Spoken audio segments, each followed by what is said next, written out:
Hello everyone and welcome back to another episode of the Level Up podcast. I am your host today, Coach Joel, and we have with us here Mas Mahathir. Now he is the district champion 3 times in a row from Toastmasters. Now if you don't know what Toastmasters is, it's kind of like an international public speaking society. You should really check them out on YouTube. They've got some really interesting stuff. So everyone, welcome Mahathir to today's podcast. Thank you very much. And in today we are talking about how we can become a more confident and charismatic speaker. And who better to talk about this with than Mr. Public Speaking. Now, everywhere I go, anyone I ask, they always say, Mas Mahathir, he is the public speaking coach. He is the public speaking champion. So I have to really ask, Mahathir, what is public speaking?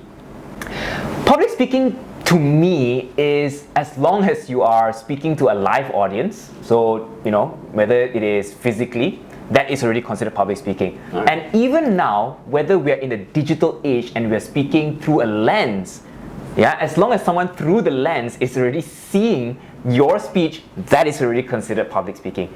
And I believe each and every one of you may have done this once or twice in your life, whether it's a uni project or whether it is in work. Yeah? Alright, wow. Well, I didn't even know what it was and I was already doing it. Look at that. Alright, so what would you say, having been so many years in this, what would you say are some of the benefits of public speaking? I think public speaking, there are many benefits. And if I were to categorize them into 2 parts, it would be your personal benefit and your professional benefit. Personal benefit here basically means that what is it as a character, as a person, what do you gain from this? Okay. So most of the time we gain confidence, very important, because confidence helps us to do so many other things in life, right? Number 2, we actually build our communication skills. How do we actually communicate in a way that people will be more persuaded, they would be listening to you more? That's also another power. The third, structure. I believe we've met so many people in our lives, and we can say we meet 2 kind of people. Number 1, Mr. Straightforward, where they just answer you one-word answers, right? How you doing? Good. The cold shoulder guys. That's right, yeah, one-word answer. Or you may meet someone who may beat around the bush, someone who just keeps speaking on it but don't get straight to the point. So public speaking actually does help in building that skill. How do you structure your thoughts so that you can get straight to the point, at the same time elaborate? Oh wow. Yeah, so aside from that, professionally, you actually build by showing yourself to other people, showcasing. Okay. Imagine that you are working in a company and you are standing up in that company giving a presentation. Everyone in that company will see you present. I see. Alright. That's So right. it's your first impression you're making to your personal and your professional life. That's right. So when people see you present, you're instantly like, oh, that person did a public speaking before. And what research has found is when you do public speaking, there's a greater chance of actually getting promoted. Yeah, or an Really? increase in salary. That's right, because you have that skill, because you stand up and you show up. Bonus season is coming around the corner, guys. If you want to get it, you know what you got to do. So, as I was preparing for this whole interview today, I typed in public speaking in Google, and the first thing that came out is, why am I scared of public speaking? So, what would you say something like the main reasons why people are so afraid of public speaking, or some misconceptions around it? Fear of public speaking, very real thing. Yeah, in fact, if you search up on Google, you might find that 75% of the world actually fears public speaking. So imagine maybe meeting 4 of your friends. 3 of them may already have that fear. That one, maybe you. Right? So what I'm trying to say here is that it's a very real fear, and people actually consider this to be the number 1 fear as compared to death. Death is number 2. Yeah, so if I can categorize this, although there's many, the main big 4 fears, I can put them as BASE. Number 1, B, being judged. Alright. Most people fear being judged, whether it feels like, what is the audience thinking about them? Right? It's like, am I doing this right? Or what is the audience thinking about me? Then the next one is A, which is, how do you appear in front of the audience? And this means that most people fear about their incompetence, whether they feel that they're not good enough or they're incompetent to give that presentation. So that's what they fear. Sure. S is basically your stage. Some people fear being on a platform. That means that, yeah, the moment they just stand on a elevated platform, Right. that's where they start fearing things. Yeah. Okay. Last one, E, eyes. People fear eyes. If they see eyes looking at them, that's where the big fear kicks in and the nervousness just gets people. So BASE, one of the biggest fears that we found. Wow. The base of all fears starts at a base. Who would have thought? Now, the second thing that I found while I was hunting down on Google is some of the cures for this. And the most popular one I came across is, if you ever go on stage and you start getting stage fright, just imagine your audience in their underpants, and that would be a surefire success. I've never done it before, but let's ask the champ. How about you? Has that ever worked? That I never tried, and I don't think I want to try. I think that when you imagine those people in their underpants, it may be a hilarious thing, it may be funny, but you may get the wrong signals. I don't know. Don't try. Let's just leave that one out of the books then. Let's just leave that one out of the books. So I've watched many of your videos and many of your contests, and I have to say, you are by far one of the most charismatic person that I've actually met on stage. But I can't imagine you were always someone like this. So where did all this confidence come from? How did you actually get to where you are now? I think that stems down with confidence, whether it is internal or external. Yeah, it is how we actually exude those confidence. And nobody is actually born that confident. Nobody is born and then they went up on stage and said that I'm confident, I'm going to give a speech when they're a baby. No, chances are not. So it actually is a development. So what we notice is that there is internal confidence and there's also external confidence.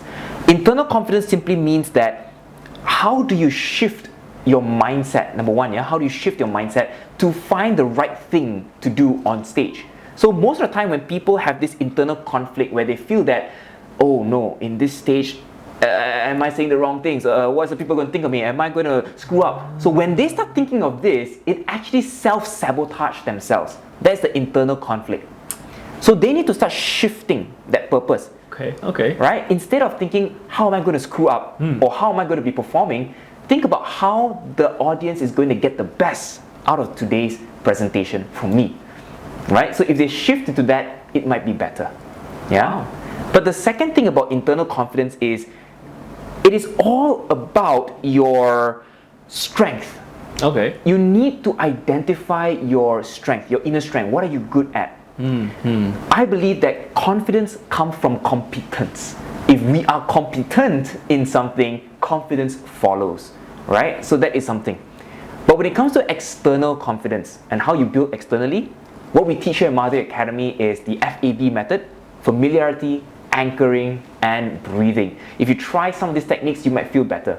But I'm not going to go into details on this, but a simple one could be, how do you familiarize yourself with the people, the place, and the presentation beforehand, so that you actually feel more at home, more comfortable, right? We tend to be more comfortable in places that we have known rather than places we don't know. Yeah, definitely.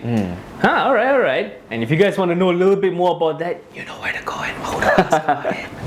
So you were saying earlier that confidence comes from internal, external, and there's many simple. You made it sound so easy that we can actually make it, but to actually become a good speaker or a presenter, does it really just take confidence? Is that all that we really need? No, not really. There are many areas that we need to develop as well. And one of the key areas is to find your authentic self. Very important. And what this simply means is that when you're on stage, are you speaking in a way that portrays you as an authentic person? Most people fake when they're on stage. Fake means that their voice changed, their personality changed. For example, off stage they might be speaking like, yo, what's up bro, you know, that kind of things, right? But on stage they'd be like, ladies and gentlemen. Suddenly everyone has a white accent when they go up on stage. Yeah, they are a totally different person, right? So that is not authentic. And if you want to be a great presenter, number one, that's very important. Right? Who you are on stage and off stage shouldn't be too far apart. fair. They always say that the most successful people are those that are comfortable in their own skin. So I can definitely see something like that happening. That's right. But what if you just, I don't know, what if you just feel like who your base value or who you are is just not it? Okay, then here's my recommendation for you. If you feel that who you are is, well, other people's not going to like it, well, that's the thing, isn't it? You have to get used to that. Yeah? That's true. Because that's just who you are. If you try to fake someone that you're not, it's just not going to make it. So that's why what I recommend for people who think this way is just record yourself, watch yourself, reflect, record and reflect yourself, because it's so important that we see who we actually are. Now, most people, they actually cringe when they watch themselves and their own recording. Tell me about it. Yeah, it's very tough to do that. But once you do that and you start to appreciate your own voice, your own body language, your own persona, find ways to improve it. This is not a part where you should just be complacent and okay, this is who I am, accept it. Right? If you know that your voice is a bit too squeaky, how can you just change it a little bit? Right? But not change it into completely something different. Just improve it. Right. Okay, yeah. Just fine tune and tweak it up. Reminds me a little bit of one of those speeches I heard you gave about yourself in one of your contests. I have to say, if you haven't watched it, it's a really inspiring story. You should go and check it out. So now, talking about your contest speeches and your contest history, I like to think that you were born this way, Mr. Charisma, Mr. Charismatic, and the smooth talker. But tell me I'm wrong. Am I wrong? No. Maybe I was born a smooth talker. I don't know. But no. Yeah. I was not born that way. Okay. So, all right. Let's start with a nice, simple, juicy question. Tell us about your first ever contest. What was that like? My first ever contest was back in 2016. I competed in something called the Humor Speech and Evaluation Contest. Okay.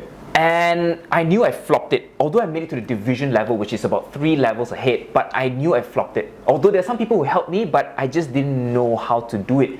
Now, partially one of the reasons why I lost is because I didn't understand the rules of the game. Now, this doesn't simply just means that do you read the criteria of the rules. It just means that when people compete over a period of time, they would have understand what are the rules, which means the unspoken rules, how things are supposed to be, what people want to hear. So when you know how to play those unspoken rules, chances are you'll get further ahead in the game. For sure. I can definitely see that. And I don't know, but how would you say that actually helped you grow? Like, what was the main thing you learned from all of that, apart from the unspoken rule? I think from that experience onwards, I decided that I needed to change, because one of my goals is to actually make it into the finals of the World Championship of Public Speaking. Still a dream, far-fetched dream, but it's something that I wish to get there. But what I've learned from that journey is seek help. Whether you want to learn public speaking, or you want to become a better presenter, or you want to be a better dancer, singer, seek help. It's so important. There was one incident in 2017 which I told myself, that's it, I need help. Okay. So I sought out a mentor. His name is Sim Boksan. Oh. Yep, he's Malaysia's best public speaker. Yes, indeed. He really helped me in this journey. And basically what I've learned from him was do something different.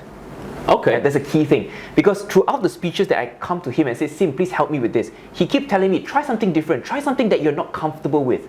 And with those changes, it actually took me very far. So something different to what you were accustomed to doing, is it? Correct. Okay, Maybe a certain format that was so rigid in, he shook my belief. Okay. That's right. Alright, that's very interesting. But okay, so let's say you had to break your format. How would you say that actually made it better for you? Wouldn't that have made you lose a little bit of confidence?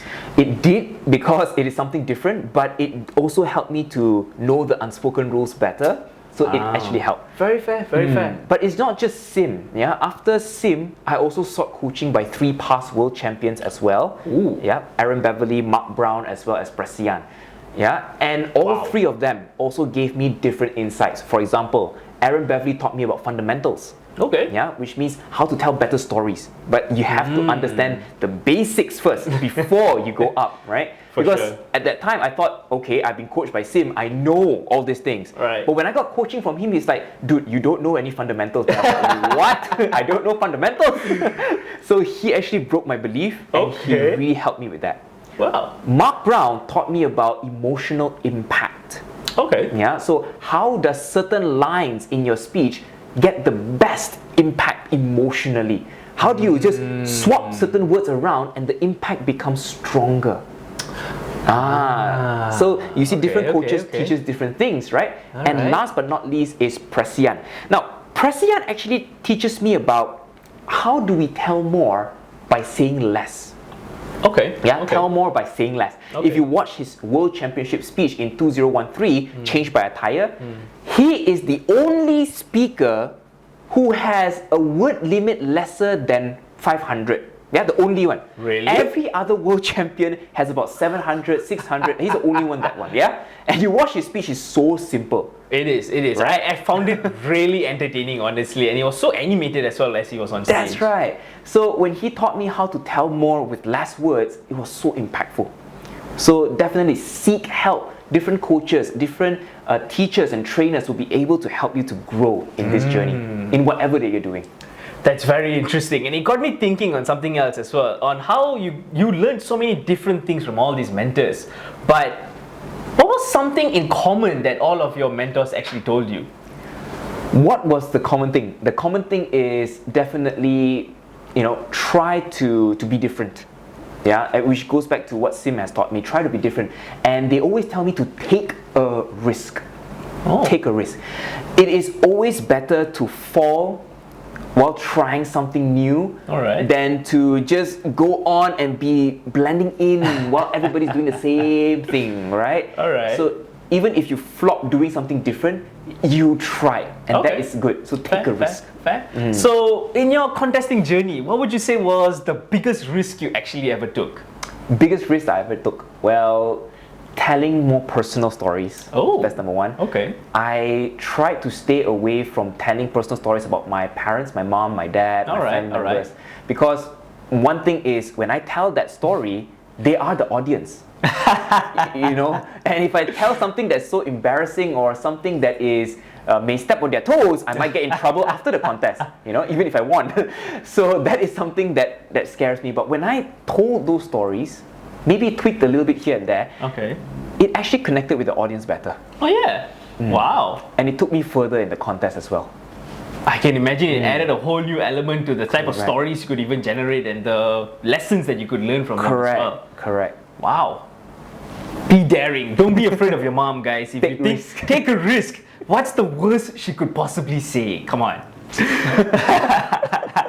Alright, so as myself, I dabble in MCing and I've given a few speeches in my time as well. I am a firm believer in having it properly scripted out and have it from A to Z on my piece of paper. But how about you? How do you get into preparing your contest? Do you just wing it off the top of your head? You got some bullet points, stash it away behind your pub? What's your secret? Personally, for me, there is no secret. It's a very simple thing, and I believe you should be doing this as well. But first of all, you need to understand the purpose and the objective of your presentation. Yeah, if it's not just contesting only, but in general presentation. If you are doing a storytelling presentation, my recommendation: script it out word for word. Don't be lazy. Script it out. Yeah, because it's a story, and every story, you don't want to appear to be beating around the bush, or you don't want to be someone who just be too straightforward. You want to have someone who speaks in a way that impacts, that inspires, that persuades, that motivates. And you know that when you script out those words, some lines have so much impact that you just need to repeat it. Imagine that one time you gave that presentation and that one line just makes the audience go, oh my gosh, and they start cheering and clapping. And then you have to repeat that speech in the next time, and you'll be like, oh no, what was the line that I was supposed to give? And then you gave it and people will be like, huh, what? You get what I mean? I get it. I have been in that exact hot seat before. That's right. So you want to make sure that for storytelling, you script it. But if it's an informative presentation, a business proposal, a business sales pitch and all that, you don't want to be too rigid. You don't want to be too rigid, you want to be a little bit more flexible. And when you do this, bullet points works best. Sales pitch, business presentations, bullet points. I guess that would make sense. You just want to rehearse the main points and then just go with the flow on what's happening in the event. Alright. Interesting. So, like when it comes to preparing for your IS speech or one of your major contests, do you actually script it out word for word, even though it's not a storytelling style kind of a speech?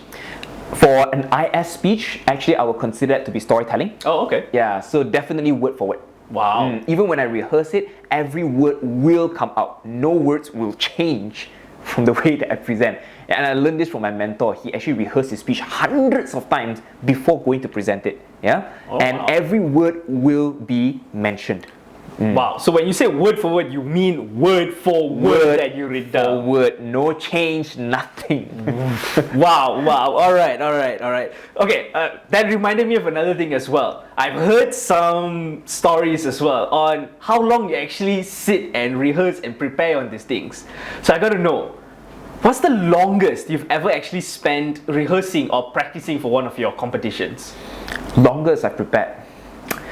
I don't know because I don't measure it, but if I had to put a ballpark, yeah, I would say I rehearse it about 20 to 30 times in a week before I give that presentation. But I would have practiced a lot more before that as well. Yeah, maybe once a day or something like that. But if I know that a competition is coming out a week before, or not just a competition, but major presentation, I would go through that presentation many times. Yeah.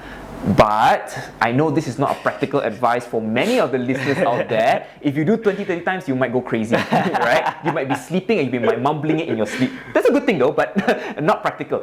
So my recommendation, 2 to 3 times before your presentation, major one, just give that presentation. Yeah, make it a full-blown rehearsal, not reading it in your mind. That does not count. It has to come out from your mouth, and it has to be as though you're staging it on the stage. Very important.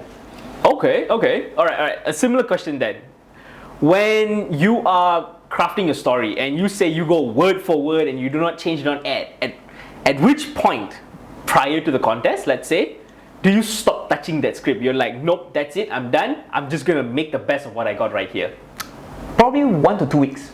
Oh wow, that's quite close actually. 1 to 2 weeks, yeah, because you might have some great ideas coming out and you don't want to just limit them. Okay. And if you find out that the change is so important and could drastically make a difference, change it. Yeah, but 1 to 2 weeks, lock down, no more changes. All right. I have seen speakers who don't lock down their speeches, and guess what? They fumble on the stage, and they keep repeating themselves, and they keep asking me, Mahathir, why am I keep fumbling on the stage? I said, do you follow your speech word for word?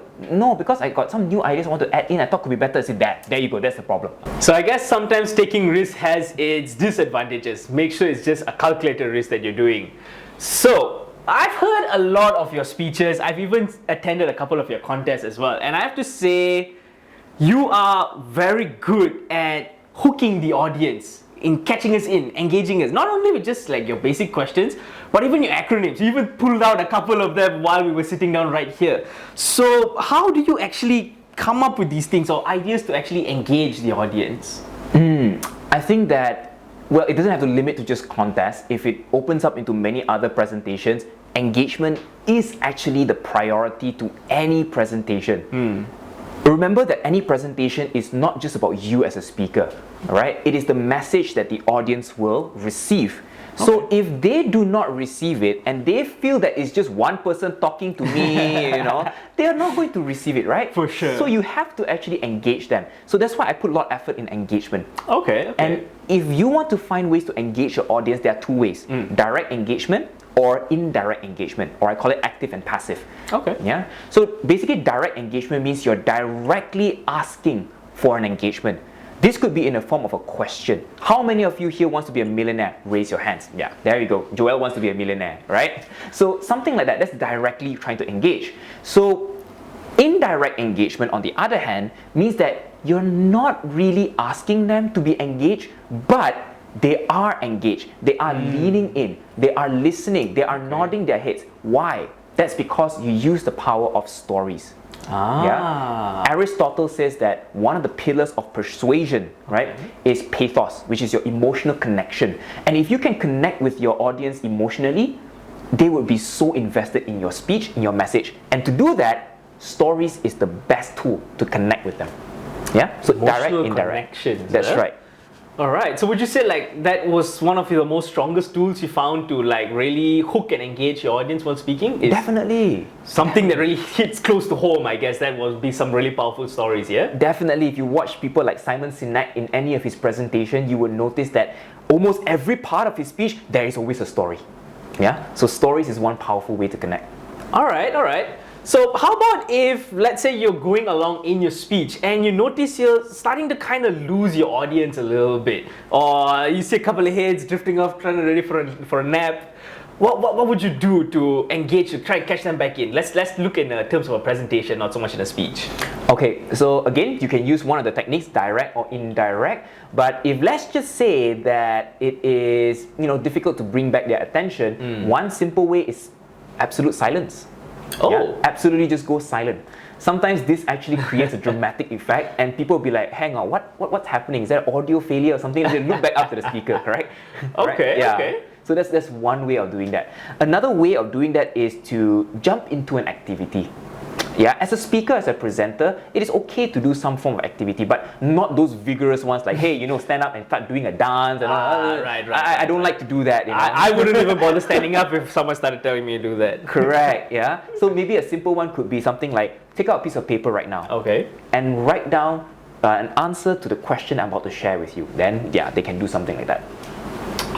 Wow, okay. So, take risk again, but make sure they're calculated. Yeah. I like it. All right. So, before I wrap it up to our last question today, is there anything that you feel like our audience here at home really would want to learn or should really be engaged or informed about public speaking or things like that? I think that if let's just say you are still fearful, you're still having that doubts in your mind, like, should I start public speaking? Should my kids start public speaking? Or should I start public speaking? I'm so, senior right now and I don't know whether I should start. My recommendation is just start. It doesn't matter when you start, but the moment you start it, it may be a life-changing moment. Yeah? And I truly believe that anyone who goes through public speaking, who does speaking, they will be able to transform their lives. Think about all the famous people right now. We have Tony Robbins, we have Steve Jobs, we have Elon Musk. All of them, right? They started doing what they do, but when they added the element of public speaking, a lot of people start to know them, right? They notice them. That's true. They get recognized, and that's where the professional benefit comes in. Correct? You start to showcase yourself. Yeah. Okay. And I'll just add on one more thing here in terms of professional benefit, and that is when you become a public speaker and when you're invited to events, guess what? You get to network with other speakers in different industries. People get to know you better and you spread your name. So public speaking, there's so many benefits, right? So if you are still having that doubt, just start. Start with the mindset of, maybe you want to make a change in your confidence or just wanting to improve your communication. Just start. All right. So would you say that anybody, any age could just walk in here and get a class? Well, yeah, of course. I think that is not a problem, but definitely come in with the right mindset. Yeah. One thing that we here at Mahade Academy, basically I run a public speaking academy, is that we want to take in people who has that genuine interest to improve. Yeah, if let's just say you do have that genuine interest, of course you can come and find out more about public speaking as well. Wow.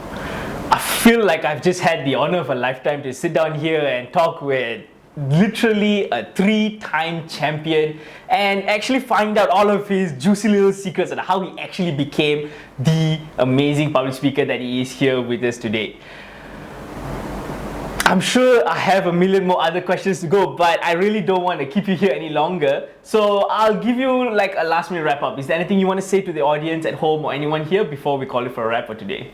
I think, yeah, that's about it. But if let's just say you are someone who's keen to level up yourself, to improve yourself, and maybe you think to yourself like, you know what, I want to improve myself, whether it's business, whether it's entrepreneurship, whether it's sales, personal development, etc., you can always tune into this podcast. And because this podcast is just, the main purpose is to help anyone, anywhere, just listening, whether you're showering, whether you're cooking, you're eating, to just level up in this game of life, right? And as we know, in any games, when we level up, we get stronger. So why not listen to something, gain that experience, and also level up in that process? I couldn't have said it any better myself, honestly. And with that, I would like to say thank you very much to Mas Mahathir for spending his afternoon with us here. And with that, that brings us to a wrap of another episode of Level Up. I hope you guys really enjoyed this podcast, and be sure to stay tuned for our next episode. Until then, see you all around. Bye!